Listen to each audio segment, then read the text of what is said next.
കർണാടക മുഖ്യമന്ത്രി സിദ്ധരാമയ്യയെ പ്രോസിക്യൂട്ട് ചെയ്യാൻ ഗവർണർ അനുമതി നൽകി. മൈസൂരു അർബൻ ഡെവലപ്മെന്റ് അതോറിറ്റി ഭൂമിയിടപാടിലാണ് നടപടി. ഗവർണറുടെ നടപടിയെ ബിജെപി സ്വാഗതം ചെയ്തു. വിവരങ്ങളുമായി ഗൗതം അനന്തനാരായണൻ ചേരുന്നു. ഗൗതം, എന്താണ് വിവരങ്ങൾ? വീണ, കർണാടക മുഖ്യമന്ത്രിയും കോൺഗ്രസിന്റെ മുതിർന്ന നേതാവുമായ സിദ്ധരാമയ്യയ്ക്ക് വലിയ തിരിച്ചടിയാണ് ഉണ്ടാകുന്നത്.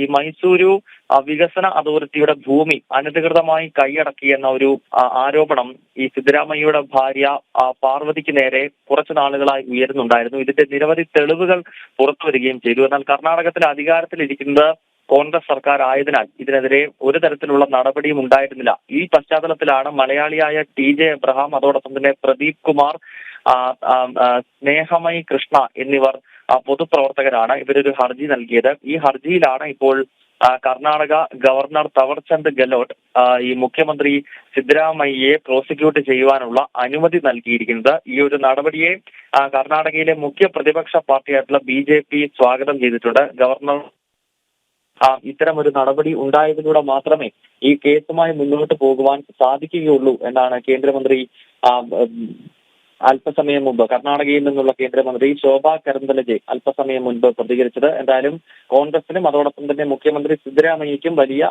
തിരിച്ചടിയാണ് ഗവർണറുടെ ഇപ്പോഴത്തെ ഈ ഒരു നടപടി. ശരി ഗൗതം.